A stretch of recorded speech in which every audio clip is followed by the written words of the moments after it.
Naquela noite em São Paulo, sob luzes fortes e aplausos altos, Camila Alves foi destruída em público pelo próprio marido. Diante de quase 200 pessoas, Ricardo riu e disse que ela era inútil, que provavelmente estava escondida comendo. A sala explodiu em risadas. Ela não.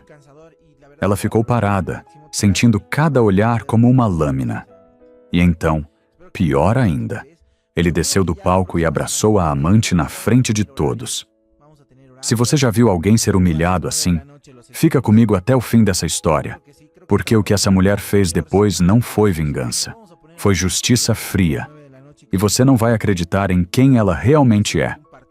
Naquele momento, todos pensaram que Camila era fraca, invisível, alguém fácil de ignorar.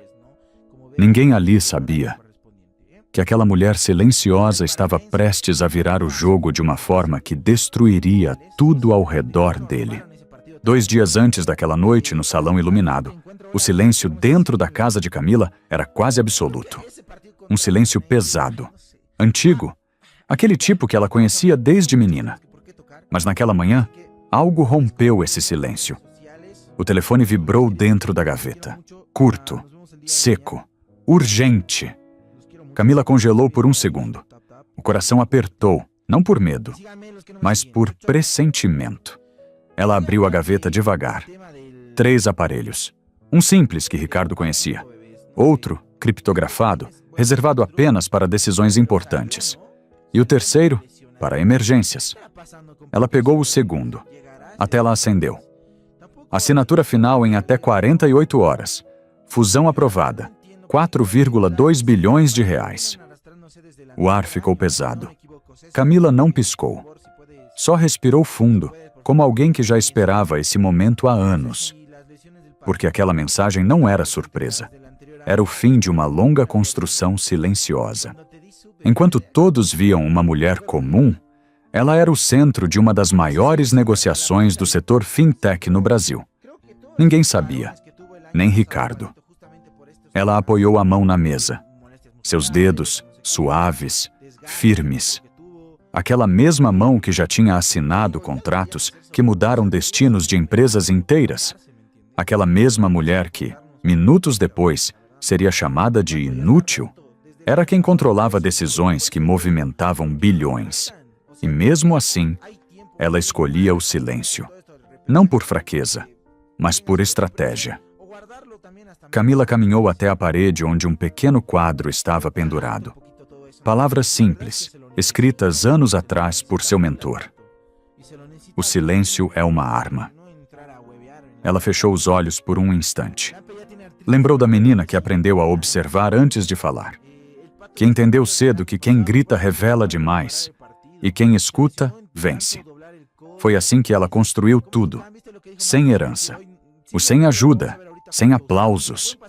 Enquanto Ricardo subia na carreira, acreditando no próprio brilho, era Camila quem, nos bastidores, sustentava um sistema muito maior do que ele sequer imaginava existir. Mas havia um detalhe, um perigo. Se Ricardo descobrisse antes da hora, ele tentaria tomar o controle. Ele sempre quis controle, sempre precisou se sentir acima. E naquele momento, ela ainda não estava pronta para expor tudo. O telefone vibrou novamente. Outra mensagem, do advogado. Ele não pode saber primeiro. Um arrepio percorreu seu corpo. Aquilo não era mais só um negócio. Era uma corrida. Camila guardou o aparelho. Fechou a gaveta. Respirou fundo mais uma vez. Seu rosto voltou ao normal. Calmo, discreto, invisível, como sempre. Mas algo dentro dela havia mudado. Não era mais apenas silêncio. Era preparação. Horas depois, ela ouviu o som da porta se abrindo com força. Ricardo havia chegado. A voz dele ecoou pela casa, impaciente, dominante. Camila não respondeu de imediato. Ela apenas olhou para a gaveta fechada. Para o segredo que poderia destruir o homem, que naquele mesmo dia pisaria nela diante de todos. E pela primeira vez, ela não pensou em se proteger. Ela pensou em quando. quando tudo viesse à tona, quando o silêncio deixasse de ser esconderijo e virasse sentença, porque o que Ricardo não sabia era que cada palavra cruel que ele dizia, cada risada, cada traição, já estava sendo somada. E muito em breve, cobrada, sem gritos, sem aviso, mas com um impacto que ele jamais esqueceria. Naquela mesma noite, horas depois de esconder os telefones e engolir mais uma vez o silêncio, Camila se sentou à mesa de jantar com Ricardo. A casa parecia normal. A luz suave, pratos organizados, um casamento comum. Por fora. Por dentro, não. Ele falava sobre o evento do dia seguinte, sobre contatos importantes, sobre crescimento, sobre como estava sendo reconhecido. Camila ouvia. Sempre ouviu. Mas dessa vez, algo era diferente. Porque agora ela sabia que em 48 horas, tudo mudaria.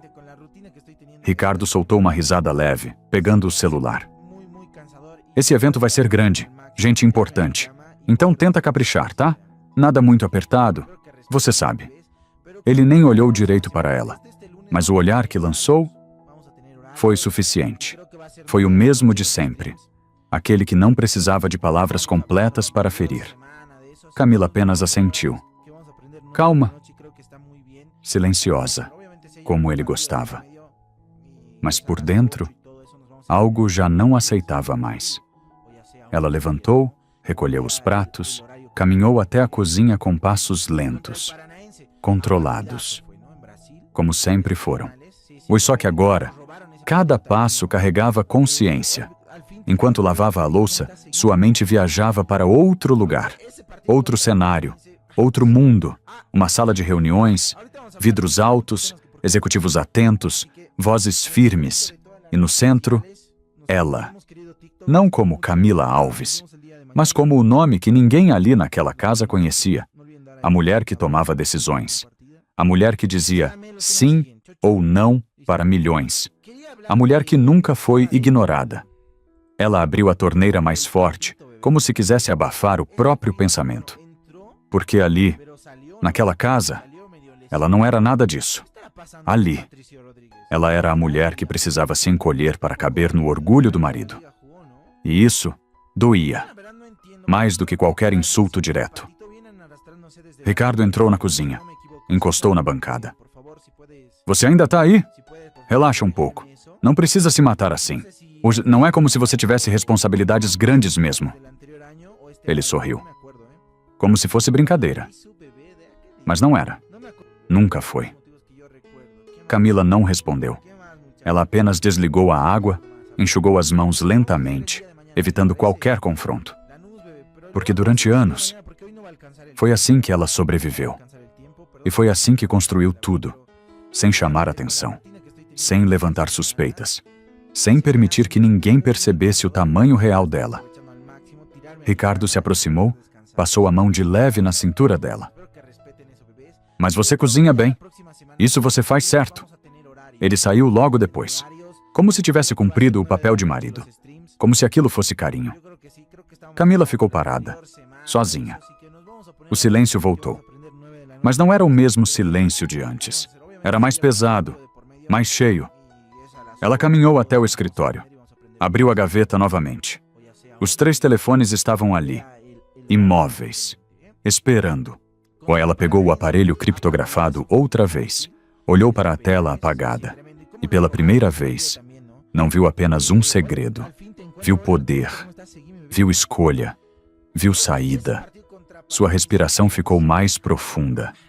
Ela lembrou de cada noite trabalhando sozinha, cada decisão tomada sem reconhecimento, cada vez que escolheu ficar calada para proteger algo maior. Tudo aquilo não foi para continuar sendo pequena. Foi para o momento certo. E esse momento estava chegando. O telefone vibrou. Uma nova mensagem apareceu. Equipe pronta, aguardando sua confirmação. Camila apertou o aparelho com força. Seus olhos, normalmente baixos, se levantaram lentamente, firmes, decididos. Ela não respondeu ainda, mas também não hesitou. Porque, no fundo, ela já tinha decidido. A mulher que Ricardo acreditava conhecer nunca existiu de verdade. E em breve, ele descobriria isso da pior forma possível, sem aviso, sem chance de voltar atrás e, principalmente, sem controle. Na manhã seguinte, o sol entrou pela janela como qualquer outro dia. Mas para Camila, nada era igual. Ela já sabia da fusão, já sabia do prazo e, principalmente, já sabia que Ricardo não era mais o homem que um dia prometeu protegê-la. Ele saiu do quarto ajeitando a gravata, confiante, como sempre. Hoje vai ser o meu dia, disse, sem nem olhar direito para ela. Camila observou em silêncio. Aquele homem já foi diferente, ela lembrava. Ricardo aos 28 anos, endividado, perdido, com cartas de cobrança acumuladas e medo de perder tudo. Foi naquela época que ele segurou a mão dela com lágrimas nos olhos e disse: "Você é a melhor coisa que aconteceu na minha vida." E Camila acreditou. Ela usou o dinheiro que guardava em silêncio, fruto de noites trabalhando escondida, para pagar as dívidas dele. Não contou a ninguém, nem pediu nada em troca. Só queria construir uma vida juntos. E por um tempo, parecia que daria certo. Mas o tempo revelou outra verdade. Quanto mais Ricardo subia, menos ele olhava para trás. E menos ele via quem estava ao lado dele. Camila voltou ao presente quando ele falou novamente, mexendo no celular. "Ah, e hoje à noite tem aquele evento. Vai bastante gente importante. Então tenta não me envergonhar, tá?" Ela respirou fundo. "Eu vou me arrumar." Ele riu de leve. "Só tenta não exagerar. Você sabe, menos é mais." O olhar dele desceu rápido pelo corpo dela.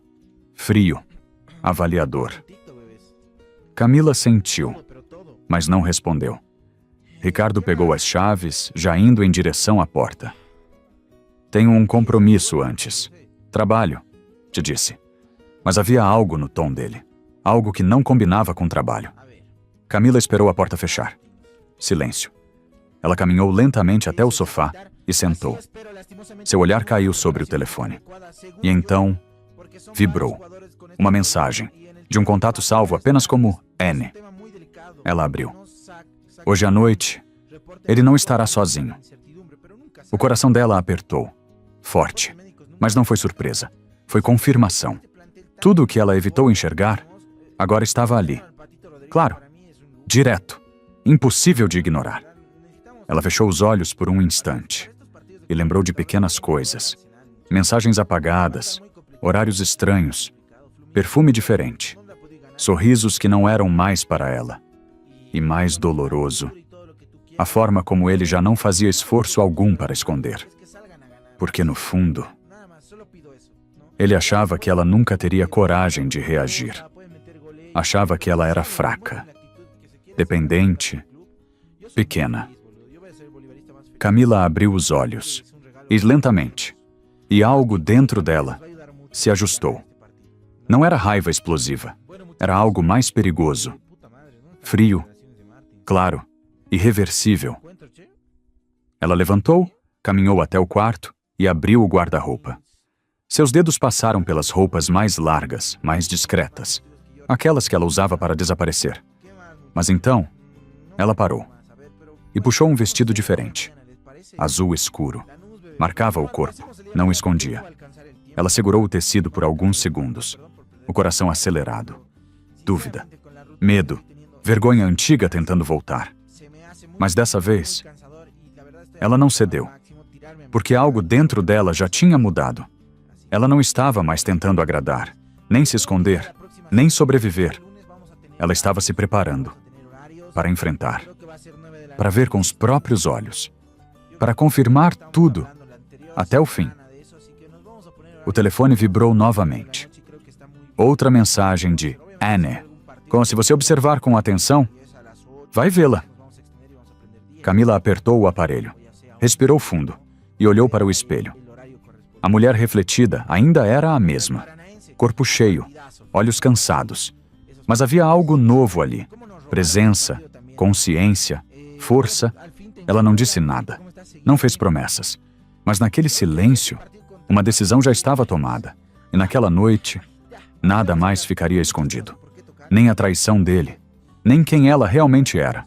O salão estava cheio, luzes fortes, música suave, pessoas sorrindo, brindando, celebrando. Tudo parecia perfeito. Menos para Camila. Ela entrou ao lado de Ricardo, sentindo o peso de cada olhar. Não era admiração. Era curiosidade, julgamento, desprezo disfarçado. Ricardo apertou levemente o braço dela. Não fica para trás, anda direito, sussurrou, forçando um sorriso para quem olhava.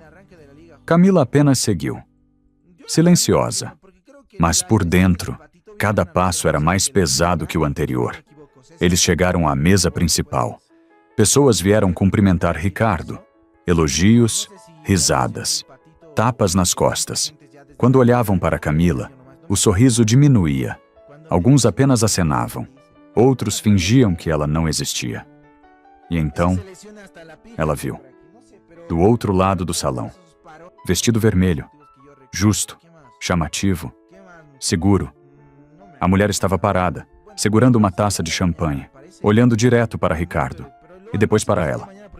Um sorriso lento surgiu nos lábios daquela mulher. Não era simpatia, era provocação. O telefone vibrou na mão de Camila. Ela olhou. Vestido vermelho, é ela! O ar ficou mais pesado. Camila levantou os olhos novamente. Agora não havia dúvida. Era real. Era ali. Era agora.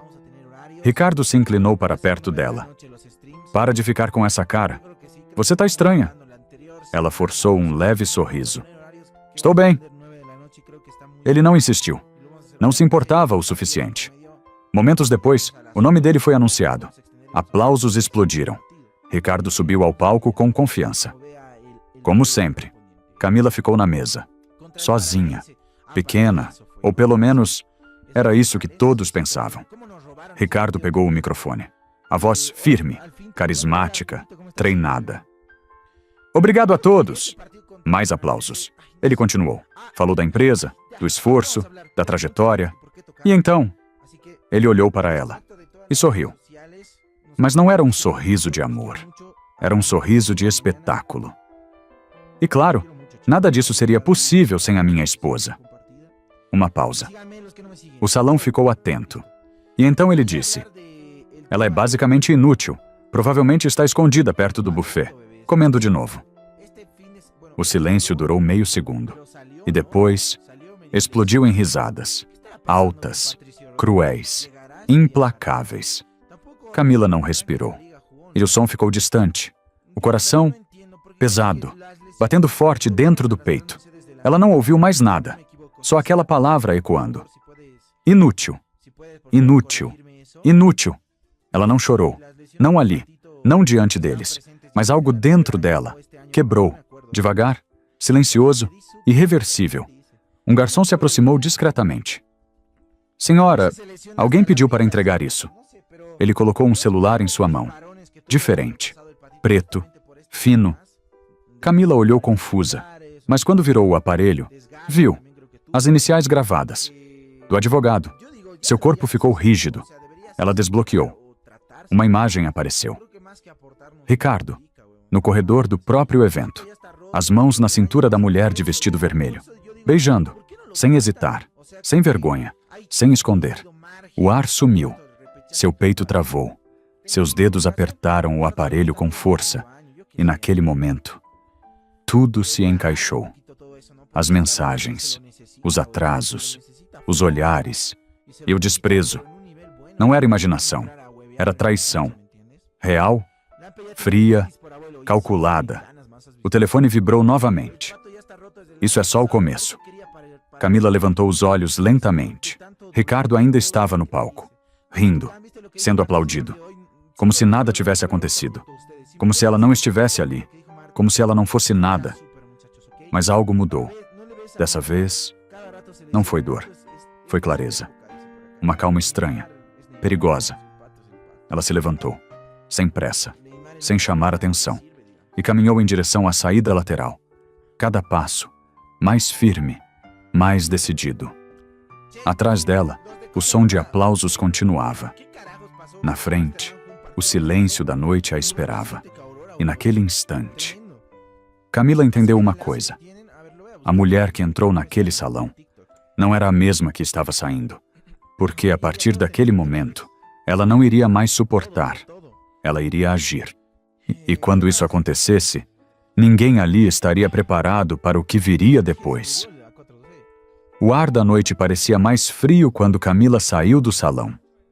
O barulho das risadas ficou para trás. Na rua, só o som distante do trânsito de São Paulo. Ela encostou a mão no carro por um segundo. Respirou fundo e não chorou. O telefone vibrou. Mensagem do advogado. Precisamos agir agora. O conselho antecipou tudo. Camila fechou os olhos por um instante. Aquela noite já tinha tirado tudo dela. Vergonha, ilusão, medo. Não havia mais nada a perder. Ela ligou. Mark, eu sei de tudo. Ele respondeu calmo. Mas escuta, isso não é só sobre traição. Nós encontramos movimentações financeiras. Ele usou seu nome, seu dinheiro. O silêncio voltou. Mas agora, era outro tipo de silêncio, mais afiado. Quanto? Ela perguntou voz baixa. Anos. Oh, transferências pequenas, disfarçadas, mas somadas, é muito. Camila apertou o telefone. Então não era só desrespeito. Era abuso, era roubo, era traição em todos os níveis. Ela abriu a porta do carro e entrou. Mãos firmes no volante, respiração controlada. Começa, ela disse. Do outro lado, Mark não hesitou. Plano S. A palavra caiu como sentença. Separar, proteger, cortar, sem aviso, sem discussão, sem volta. Camila ligou o motor, mas não arrancou. Apenas ficou ali, olhando para frente, como se estivesse atravessando algo invisível. O telefone vibrou novamente. Outra mensagem. Eles foram para um hotel. Ela não reagiu. Não perguntou. Não tremeu. Apenas absorveu. Porque naquele momento, ela já não precisava de mais provas. Ela precisava de ação. Em casa, tudo estava escuro quando ela entrou. O silêncio finalmente não doía. Era aliado. Por minutos depois, a campainha tocou. Mark chegou. Rápido. Preciso. Com uma pasta nas mãos. Ele trancou a porta atrás de si. Temos poucas horas. Camila assentiu. Eles se sentaram frente a frente.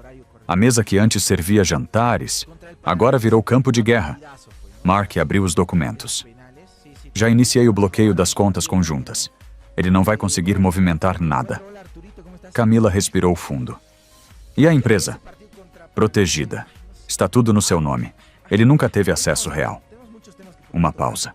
Mark a olhou com atenção. Você tem certeza? Camila não respondeu de imediato. Seu olhar foi para o nada. Mas dentro dela, tudo estava claro. Ela lembrou da risada, da palavra inútil, do beijo, do olhar de desprezo. E então respondeu. Tenho. Mark deslizou um tablet na direção dela. Então autorize. A tela acendeu. Sistema criptografado. Acesso direto. E o tipo de ferramenta que ninguém imaginaria nas mãos daquela mulher que horas antes era ignorada em um salão. Camila colocou o dedo sobre a tela. Por um segundo, o passado tentou puxá-la de volta. A menina quieta, a mulher que engolia tudo, a esposa que perdoava. Mas dessa vez, ela não voltou. Ela avançou, digitou. Executar plano S, confirmou. O envio foi instantâneo. E naquele mesmo momento, em diferentes pontos da cidade, tudo começou a se mover.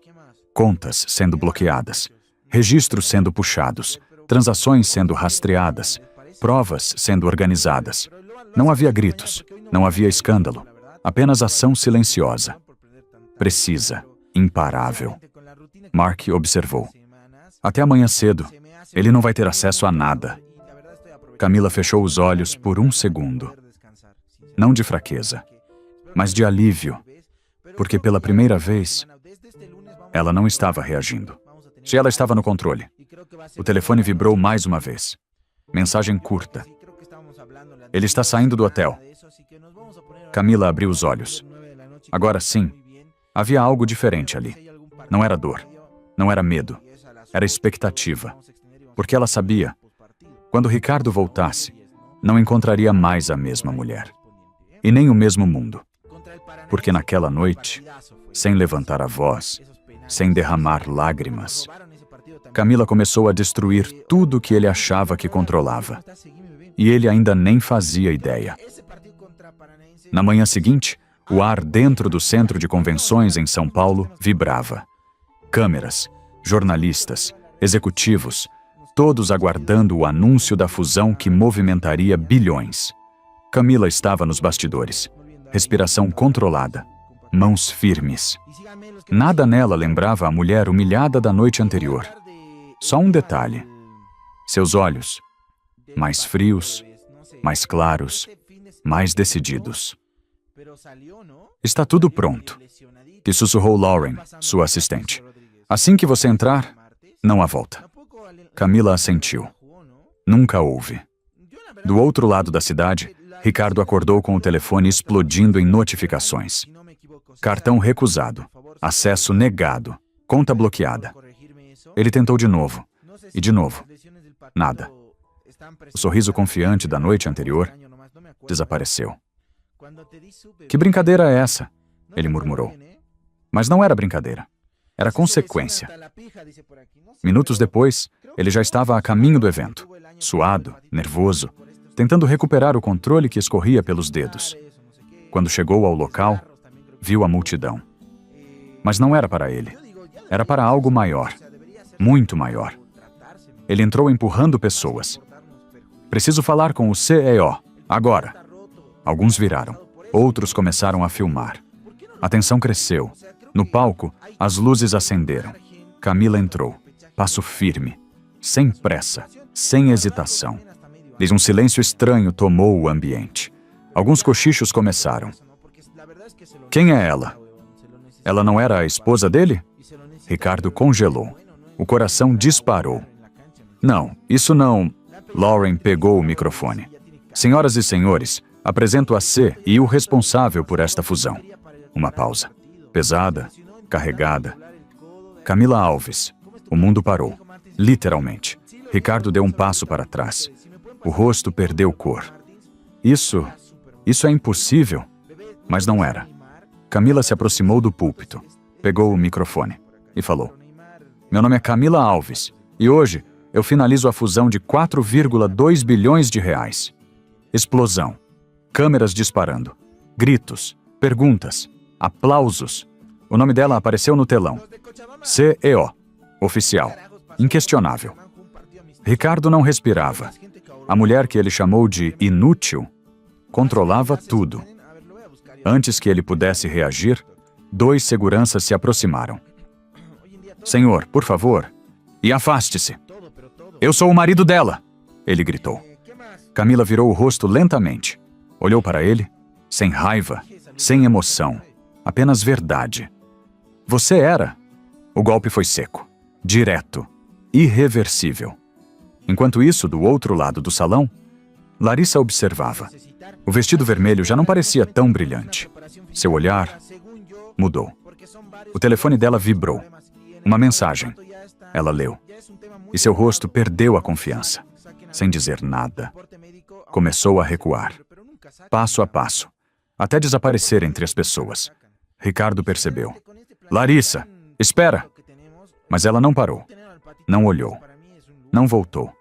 Porque agora não havia mais nada a ganhar. E tudo a perder.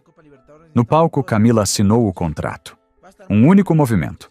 Simples, mas suficiente para selar tudo. A fusão, o poder, o fim de uma história e o começo de outra. Nos bastidores, executivos aplaudiam. No salão, os jornalistas gritavam perguntas. Mas ela não se distraiu, porque ainda não tinha acabado. Do lado de fora, um funcionário se aproximou de Ricardo. Documento em mãos. Senhor Ricardo Alves. Ele mal respondeu. Você está sendo desligado da empresa, e todos os benefícios estão revogados. O chão desapareceu. Não, isso é um erro. Mas não era. Seu telefone vibrou novamente. Mais notificações. Conta bloqueada. Cartão cancelado. Veículo corporativo recolhido. Tudo, em sequência, sem pausa, sem piedade. Ricardo olhou ao redor. Ninguém veio ajudá-lo. Ninguém ficou do lado dele. As mesmas pessoas que o aplaudiram. Agora apenas observavam, em silêncio, ou gravando. Porque a queda era mais interessante que a ascensão. Ele voltou os olhos para Camila, desesperado. Camila, por favor. Mas ela já estava descendo do palco, segura, intocável, o fora do alcance dele. E naquele momento, Ricardo finalmente entendeu. Ele não perdeu apenas dinheiro, nem status, nem a amante. Ele perdeu a única pessoa que sempre esteve acima dele. E nunca precisou provar isso. Até agora. Meses se passaram desde aquele dia em que tudo veio à tona. O barulho, os flashes, o escândalo, tudo ficou no passado. Agora, no silêncio do seu novo escritório no topo de um prédio em São Paulo, Camila finalmente respirava diferente. Não era mais o silêncio de quem suporta. Era o silêncio de quem venceu. Sobre a mesa, um documento final. O divórcio, assinado, encerrado, sem volta. Ela passou os dedos sobre o papel por um instante.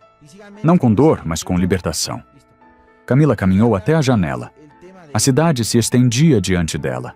Grande, viva, cheia de possibilidades. E pela primeira vez, ela não se sentiu pequena dentro dela. Ela lembrou de tudo. Da menina que aprendeu a se calar para sobreviver. Da mulher que trabalhou escondida, construiu tudo sozinha. Da esposa que amou, mesmo quando já não era amada. E, principalmente, da noite em que foi quebrada em público. Mas ali, ela entendeu uma verdade simples. Ela nunca foi fraca. Ela só estava em silêncio, esperando o momento certo. Camila sorriu de leve. Não de felicidade explosiva, mas de paz. Ela não destruiu Ricardo por vingança. Ela apenas parou de se destruir por ele. E isso foi o suficiente. Ela virou as costas para o passado e seguiu em frente, leve, inteira, livre. Lição de vida. Existem pessoas que ficam em silêncio, não porque são fracas, mas porque estão observando tudo. A vida nem sempre entrega justiça na hora. Às vezes, a dor se arrasta por anos. Palavras ditas com desprezo podem ferir mais do que qualquer ação. Mas o mais importante não é o que fizeram com você. É o que você decide fazer depois disso. Nunca subestime alguém pela aparência ou pelo silêncio. A pessoa mais ignorada na sala pode ser a mais forte de todas. E nunca traia quem esteve ao seu lado nos momentos difíceis. Porque quando essa pessoa decide ir embora, ela não leva só o amor. Ela leva tudo aquilo que sustentava a sua vida. No fim, a justiça não precisa gritar. Às vezes ela chega em silêncio, fria, precisa. E quando chega, muda tudo. Ahorita vamos a hablar, tenemos muchos temas que por qué tocar, así que me desconecto de todas las redes sociales. Nos vemos, querido TikTok, los quiero mucho. Nos vemos el día de mañana. Los quiero mucho, chicos. No olviden dar ahí su tap y su compartida. Y síganme los que no me siguen. Chau, chau. Listo. Quería hablar de el tema del patito, bebés. No sé. Este fin de... Bueno, entró, pero salió, ¿no? Salió medio lesionadito. ¿Qué estará pasando con Patricio Rodríguez? ¿Llegará este día martes? Tampoco en el arranque de la liga jugó, ¿no? Yo la verdad no entiendo, porque creo que las lesiones del patito vienen arrastrándose desde el anterior año, si no me equivoco. César, por favor, si puedes, por favor, corregirme eso. No sé si las lesiones del patito están presentes ya desde el anterior año o este año nomás, no me acuerdo, ¿eh? Cuando te di su bebé, ¿qué dice? No me acuerdo bien, ¿eh? Ese se lesiona hasta la pija, dice por aquí. No sé, pero creo que todos esos parones que tuvo el año pasado el patito, justamente por estos temas de molestias musculares o no sé qué, desgarros también creo que tuvo. Yo digo, ya deberían hacerse o sea, debería hacerse operar o tratarse, ¿me entiendes? Creo que más que aportar nos perjudica, weón, la verdad nomás. El pato ya está roto desde el año pasado, por eso yo digo, ¿por qué no lo tratan? O sea, creo que hay tiempo y ha habido margen con todo esto del repechaje y todo para que tenga su recuperación o guardarlo también hasta medio año, yo qué sé, amigo. Pero ya harta un poquito todo eso, ¿no? Porque la verdad es que se lo necesita.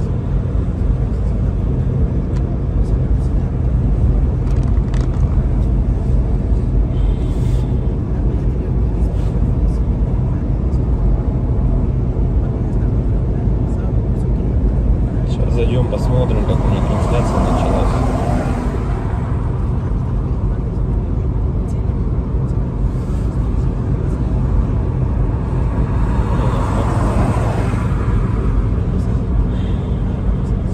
Если вот рассматривать, я говорю, задумываясь о том, что прожитые типа 30 лет, так смотришь на многих людей, которые сейчас, соответственно, живут, которым в районе 30, которые уже потеряли вообще вкус к жизни, да, радость какую-то от жизни. Таких, причем, кстати, становится все больше и больше. Мне кажется, этот средний возраст, когда говорили, что начинается вот этот кризис среднего возраста, он тоже сместился, как и говорят, что сейчас люди, в принципе, быстрее взрослеют, быстрее осмысливают все, да, почему-то это всегда все в плохом больше ключе на самом деле, да, вот что сейчас дети, к примеру, быстрее взрослеют, вот, и мне кажется, кризис вот этот среднего возраста, он, наверное, тоже сместился. И вот я думаю, что он сместился где-то в районе 30 лет. Опять-таки, это тоже не со всеми, наверное, связано. Не у всех людей так, все люди разные. И когда приходишь к той мысли о том, что помимо того, что люди сами по себе стали такие вот, наверное, депрессивные, да, времена такие сложные, да, вот это вот еще извне много каких вещей случается, на данный момент, которые людям усугубляют эту ситуацию на самом деле, вот этой депрессии, вот этих кризисов, да, каких-то переходных моментов в жизни. И непонятно, если конец этому всему, да, наступает у людей потом белая полоса в жизни, или они не могут выбраться из нее. Примеров достаточно на самом деле много. К примеру, вот сосед у меня есть такой хороший парень был, и есть, он хороший человек сам по себе, но вот у него сейчас очень сложные времена такие, как бы дизмораль на него напала о том, что он не реализовался в своей жизни к 30 годам, что жизнь у него кончена. И не может он выбраться из этой ситуации. Да? Как говорят, если мы говорим, что это мужики такие, да, типа слабые, да, какие-то, безморальные, как бы такие вот, что в основном это случается, наверное, зачастую, может быть, это у мужиков случается в этом возрасте, такой кризис, наверное, да, каких-то неудач в своей жизни, не пришедших ни к чему достойному и хорошему. Но вопрос в том, что это мужики такие, типа слабые, или времена такие стали, что если вот разобраться так, вот, например, возьмем даже с древних времен, когда человеку нужно было добывать пищу самому, да, там убивать мамонтов, мужику стоило там сходить на охоту. Да, на охоту он сходил, кого-то там добыл добычу, принес домой, да, что-то где-то там поделал дома, и все как бы. Ну и это, возможно, как работа тоже на ежедневной основе, да, была. И как бы мужик в то время считался, но еще воином были, они воинами были, не воевали, да. В любом случае это все такая в основном физическая была работа, типа стратегии именно добычи пищи какой-то себе. Ну, тут вот требовалось, возможно, какое-то знание, да, тут я не спорю. Но в основном это была физическая работа. Если взять, к примеру, не такие далекие времена, когда там люди вот только выходили из пещер, да, взять даже, допустим, 50 лет назад, 100 лет назад, да, когда люди работали на заводах, и что тогда считалось именно мужиком, да, таким. Разница была, наверное, с нынешними временами в том, что если ты работал, к примеру, на заводе на каком-то, то тебе было этого всего достаточно. То есть ты уходил на завод, отработал свое время, да, пришел домой, какие-то тоже там, может, домашние дела, и, ну, и этого тебе было достаточно на самом деле. Как бы и все, и заключалась вся суть именно мужчин, ну вот, как бы устроиться, главное, на завод и работать физически, опять-таки, да, получить какое-то образование, так, ну, как бы среднеспециальное, к примеру, да, какой-нибудь токарь, идти на завод, отработать там 8-12 часов. Ну, это не легкая работа, я не спорю тоже с этим.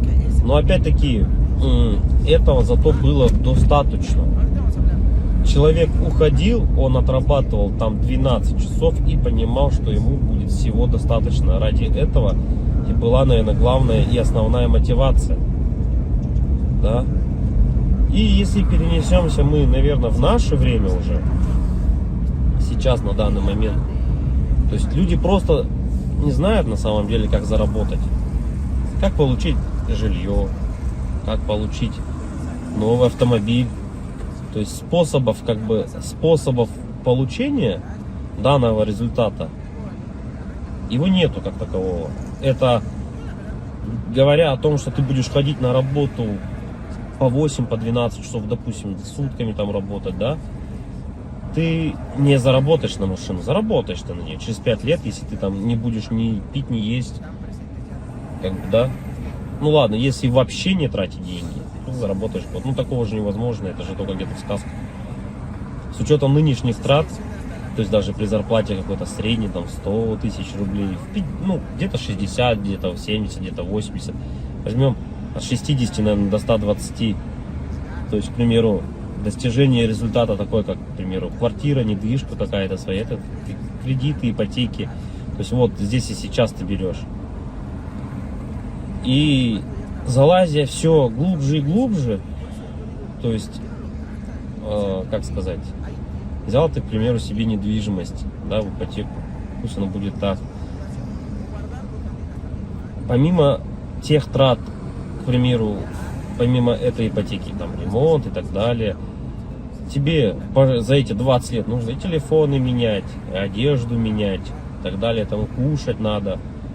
Машины также в этот же момент менять тебе надо. И то есть это кабала на самом деле такая, она дизморальная. И к чему это все? Что же значит мужик в наше время, который ходит на завод, работает 12 часов, а денег у него все равно нету. Как бы добычу он принести уже не может, да? Ну типа он может сходить в лес, но от этого толку особо не будет. И, наверное, сам интернет, во-первых, расфорсил вот это вот все, то, что люди должны зарабатывать какие-то миллионы. Они должны зарабатывать. Это было бы шикарно, если бы каждый зарабатывал. Но каждый по своей сути не может столько зарабатывать, да, потому что не хватит денег, чтобы каждый. А может их и хватит, но никто никому не даст так зарабатывать. И вот возвращаясь, к примеру, к тому, что какая зарплата? 1300, наверное, должна быть в наше время, чтобы как бы себя, наверное, обеспечивать, да, хорошо, одному. И кто же тогда мужик в наше время? Типа, что он должен делать? Что он должен выполнять? Как бы, если он ходит на работу, но смысла от этого нету. Ну, как бы он есть, да, у тебя какой-то идет доход, но если его недостаточно. Смотришь другие профессии, другую работу, да,